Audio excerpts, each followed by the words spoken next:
Bonjour à tous, je suis Xavier Aurer, formateur chez PSE Consulting et dans cette vidéo, je vais faire une étude de cas pour vous prouver la puissance du T300, surtout lorsqu'on maîtrise l'outil Exergy Builder qui va nous permettre de modifier la configuration de l'équipement. Donc j'ai été missionné fin 2022 pour rédiger une analyse fonctionnelle pour le centre hospitalier de Annecy, parce qu'il y avait un T300. Donc à la base, ce T300 était placé seulement en permutation de source. Donc on peut le voir ici sur ce schéma. Donc on a notre T300 qui se trouve ici, donc qui va gérer deux voies, la voie normale qui est là et la voie secours qui se trouve ici. Alors ce qu'il faut savoir, c'est que la voie normale est alimentée d'un côté par Enedis et la voie secours, donc qu'on peut retrouver ici, est alimentée, elle, par un groupe électrogène. Donc jusqu'à là, pas de problème, car le programme ATS est en natif dans l'équipement T300. Et si je souhaite faire cette étude de cas, c'est qu'il y a eu une demande très particulière de la part du client. Donc sa demande, elle se trouve un petit peu plus bas dans ce document. Voilà, elle est ici. Et on peut voir qu'il va falloir faire une vérification du couplage Q3. Alors ça veut dire quoi? Ça veut dire que lorsqu'on perd l'alimentation normale, donc Enedis, on va donc lancer une séquence de permutation, mais pendant cette séquence de permutation, avant de permuter sur le groupe électrogène, il va falloir faire des vérifications. Donc il nous demande de faire une vérification sur un couplage qui se trouve donc en basse tension. Donc il faut vérifier le couplage qui s'appelle Q3. Si ce couplage est ouvert, eh bien, on peut continuer la permutation vers le groupe électrogène.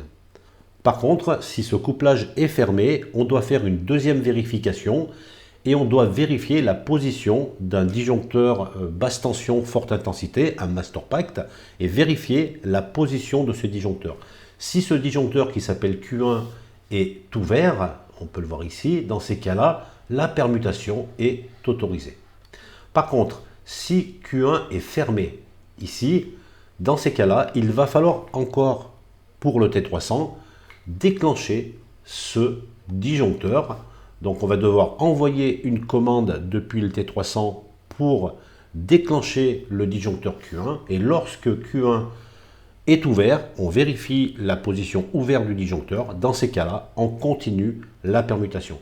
Donc vous voyez ce genre de demande particulière client, eh bien, peut être réalisé grâce à Exergy Builder en modifiant la configuration. Donc ce n'est pas des configurations très compliquées, mais en tout cas, on peut répondre à cette demande sans devoir ajouter de matériel supplémentaire à notre T300. Alors la première chose à faire lorsqu'on a une demande particulière, c'est de la schématiser. Donc soit on la schématise directement par un graphset, comme j'ai fait ici, mais avant de faire le graphset, on passe sur une feuille blanche tout simplement et on va mettre toutes les données qu'on a pour pouvoir ensuite faire la modification de la configuration. Alors je passe sur un tableau blanc. Alors ce que je vais faire tout de suite, je vais donc mettre mes deux voies. Donc la voie normale qui se trouve ici, qui est alimentée par Enedis. C'est important quand même de schématiser ça sur une feuille blanche pour avoir une vue d'ensemble.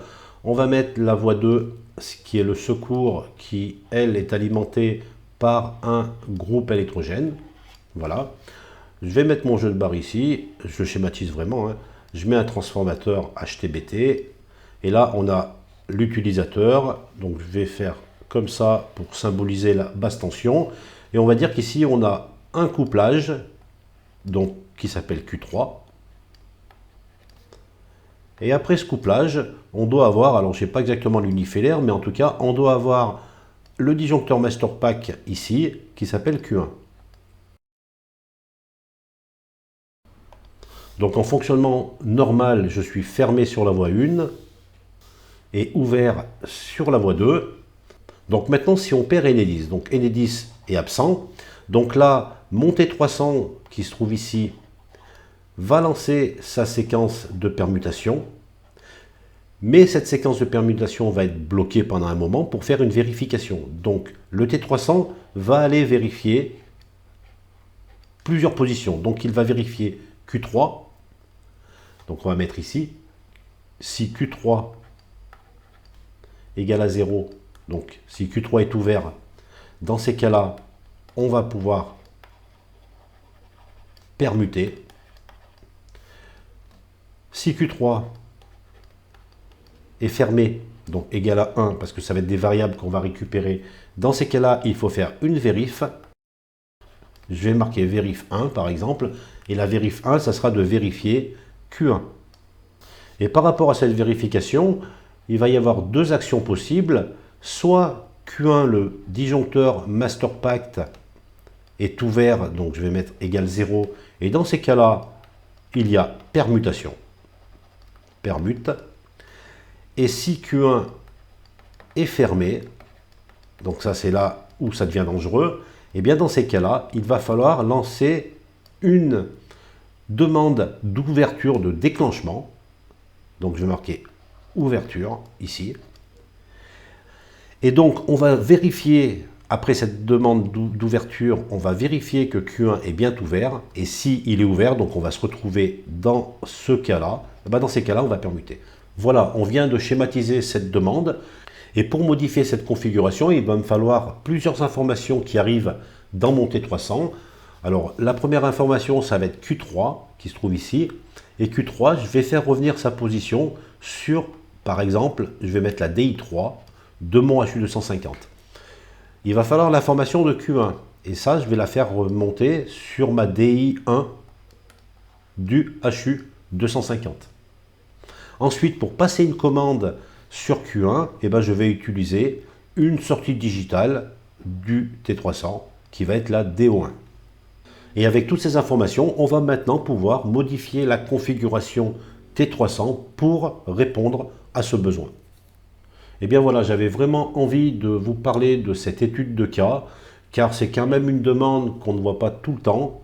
Le T300 est placé sur la moyenne tension, mais on nous demande aussi des vérifications qui se trouvent en basse tension. Et on peut voir que avec Exergy Builder, avec la modification de configuration, on va pouvoir répondre à ce besoin client. Pour ceux que ça intéresse, j'ai créé une formation, alors soit en présentiel, soit en ligne directement, en e-learning. Je vous invite à aller sur le site internet de PSE Consulting. Donc l'adresse, je vais l'afficher, c'est pseconsulting.fr. Donc là, vous aurez toutes les informations sur les différentes formations que propose PSE Consulting. Et je vous remercie d'avoir regardé cette vidéo.